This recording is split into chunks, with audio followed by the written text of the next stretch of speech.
My extended family loves to get together, and when we do, we just have one rule. We don't talk politics. This rule has helped us keep the peace at family gatherings for decades. But BYU alum Marianne Viray disagrees with our rule. In fact, she thinks disagreement, in general and especially within families, is actually a very good thing. We don't have to agree. We can seek to understand. We can end this conversation and still not come to agreement and have that be a successful example of healthy, good conflict. I think the biggest goal is a desire to understand the other side and the other person. It's more about the relationship than it is the idea. Welcome to the Why Magazine podcast, bringing you ideas, stories, and voices from Brigham Young University. I'm Whitney Archibald, and today we'll be talking about how to actually have civilized conversations about politics, starting within our own families. Our guest is Marianne Holt Viray, a BYU alum and executive director of an organization appropriately named Disagree Better. The Disagree Better movement started in 2022 when Utah Governor Spencer Cox was the chair for the National Governors Association. His initiative, Disagree Better, was trying to have leaders like governors, Republican governors and Democratic governors, coming together to say, we have to engage.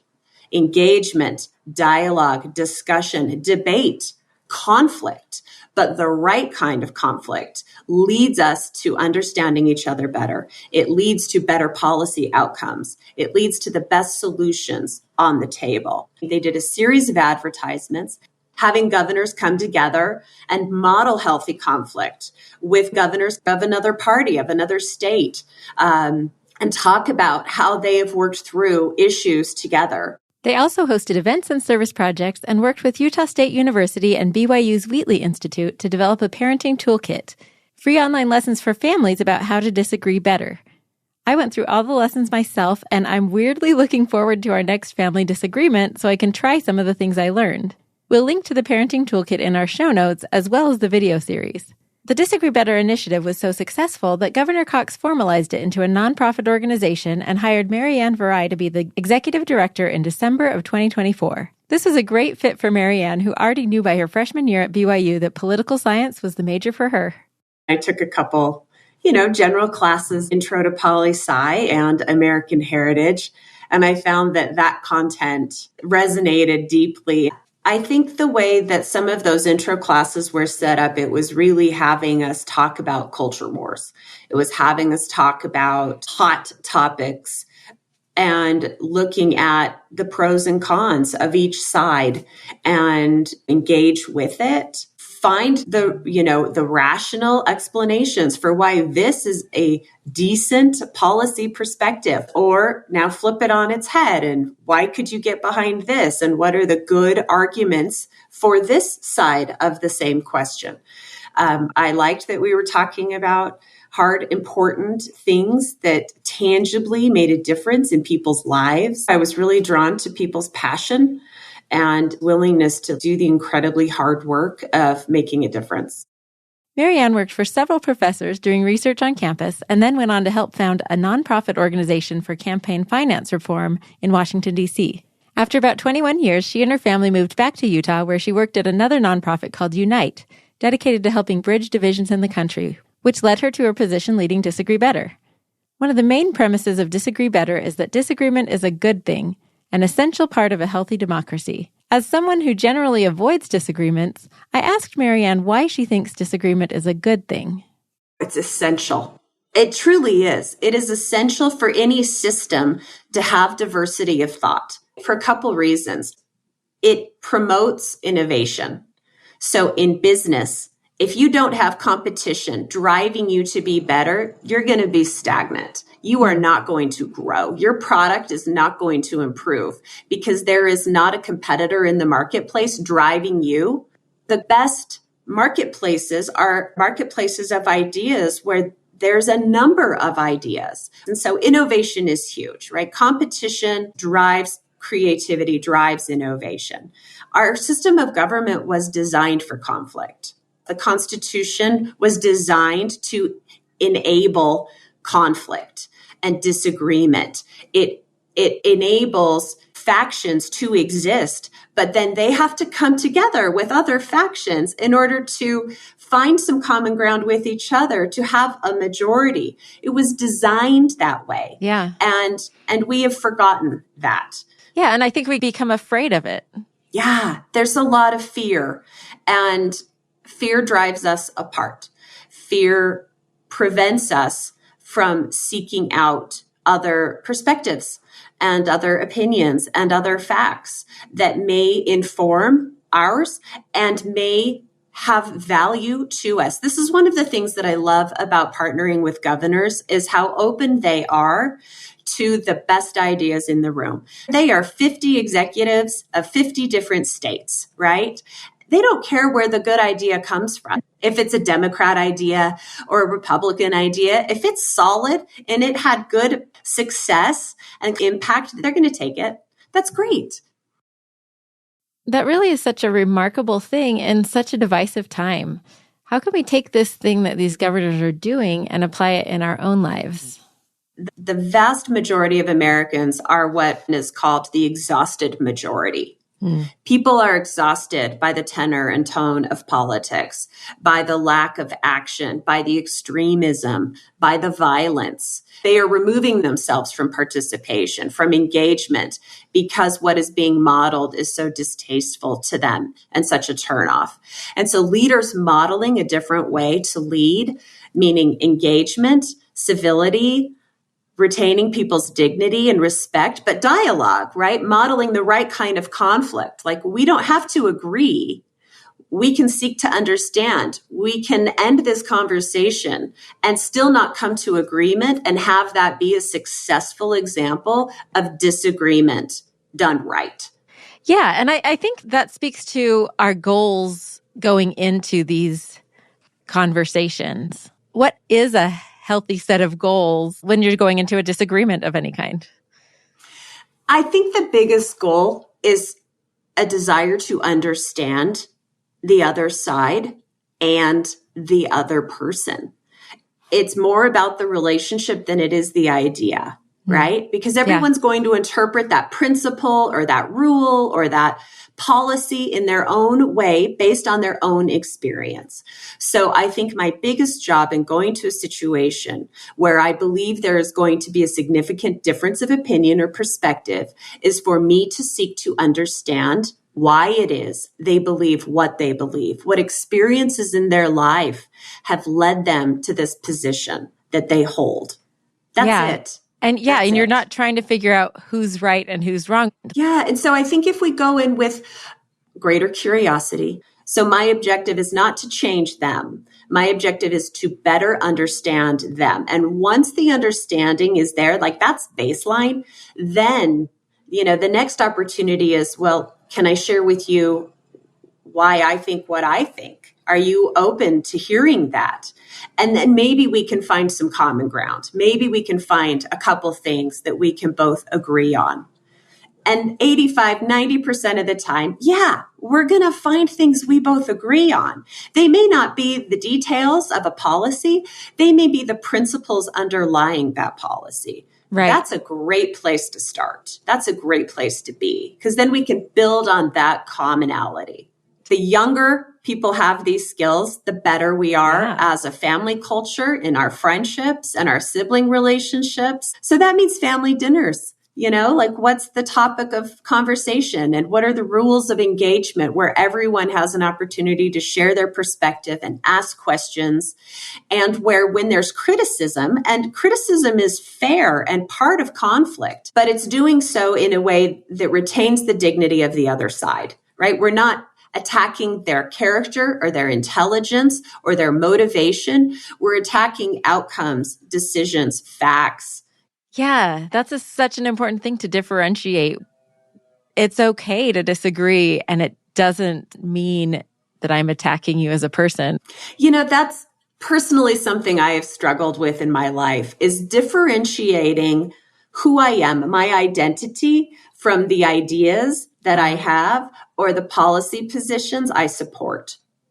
And it is important for us to recognize that our identity is more than a collection of ideas and beliefs. And that facilitates us to then be willing to challenge those beliefs and engage with people that have other beliefs. So if I were to have some ground rules, it would be that we're going to ask questions, that we are not going to attack people, that we can talk about ideas and offer experiences that support those perspectives. Yeah. So let's get really practical. Like, how do you do that? Like, say I'm getting together with my siblings and my parents. We're going to have a family dinner. How do you set those ground rules without it being like awkward or preachy? You could send out a note in advance and say, hey, we are so excited to gather with everyone this Thanksgiving. And we know that everyone coming has different ideas about everything. And we love that. And we welcome you.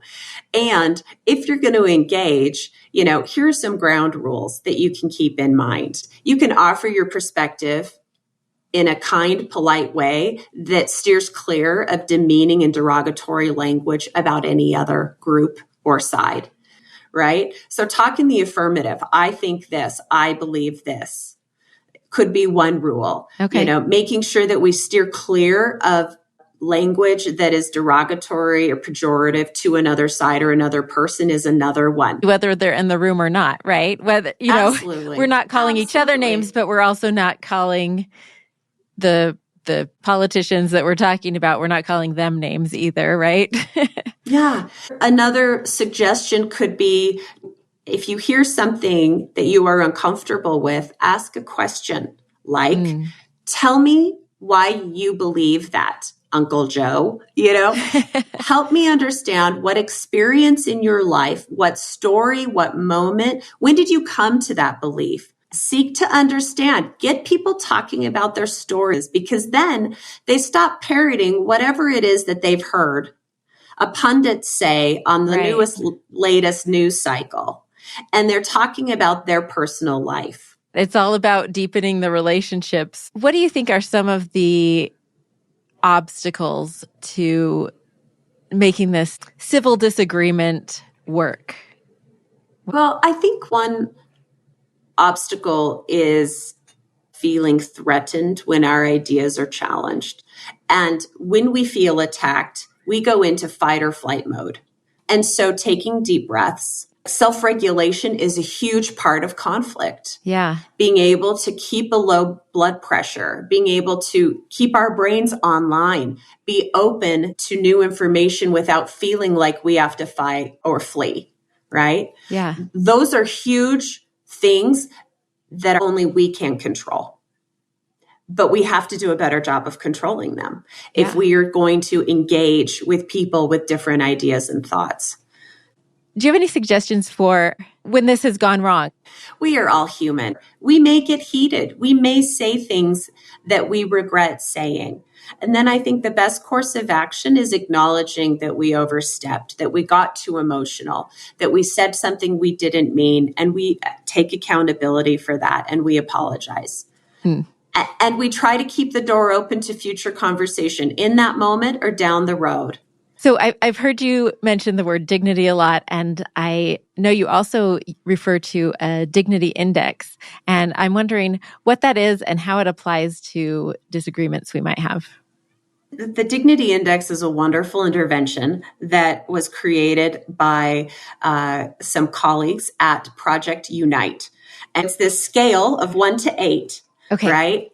And it shows you in any given moment, in any given set of words that come out of my mouth, where I might rank on a scale of 1, which manifests complete contempt, utter dehumanization of the other, to 8, which is, the language of Jesus and Desmond Tutu, which is, I see you in me, we are all one. And at any moment in time, I can rank low and be incredibly contentious and contemptuous in how I frame what it is I'm saying, or I can be a 5 or higher, which is I am modeling dignity for the other in the language that I am using. And so, initially they created this tool as a way to score politicians on their language, right? Is this candidate in this debate modeling dignity or contempt in how they are engaging in this arena of ideas and policies and perspectives with an opponent? And what they quickly realized through the exercise of scoring language from politicians is that this tool, this intervention, is actually a mirror that can be held up to show us our own contempt and our own dignity toward others. I find it especially interesting when we're talking about this in the context of families because we know each other. We love and respect each other. And yet sometimes familiarity almost makes us feel safe to say things that we wouldn't necessarily say in a community setting. We get blinded when we're in this argument.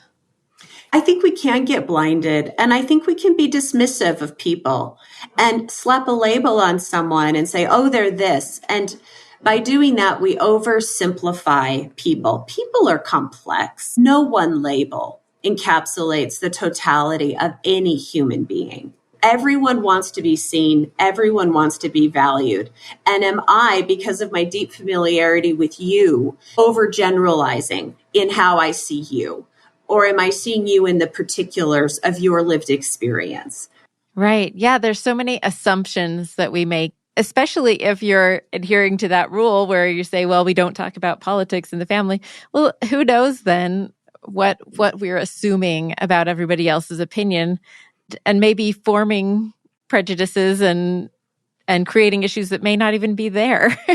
Yeah. And isn't it better to explore that? And so I think it takes a level of commitment and a level of dedication that forces us to practice these principles of engagement, of modeling curiosity, of asking more questions, of really seeking to understand before seeking to be understood. Yeah. Well, and so we've talked a lot about learning to do this better in our families. Why do you think it is important to do this at a family level before we then kind of expand out into our communities and the world? The family is where we can practice. And hopefully, a healthy family culture allows us all to say, this is something we could all do better on. This is one of our family values. This matters to us so much that we are going to continually practice this in different ways. And then what suggestions do you have when we are in more public situations? How can we put these skills into practice in the world?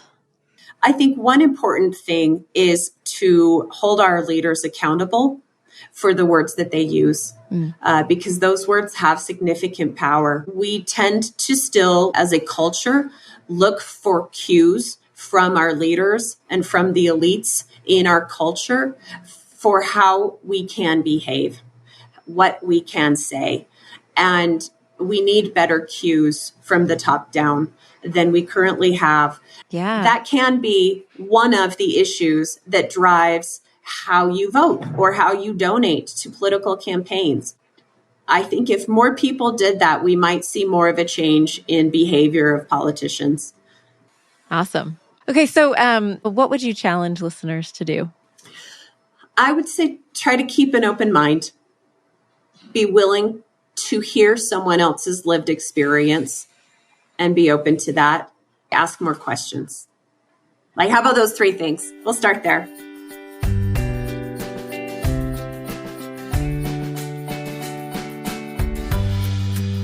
Thank you so much for listening to this episode of the Y Magazine podcast. If you enjoyed this episode, you'll also enjoy a related episode, Making Peace, How to Mediate Conflict in Our Families, and also our episode called How to Be a Good Citizen with the American Moms.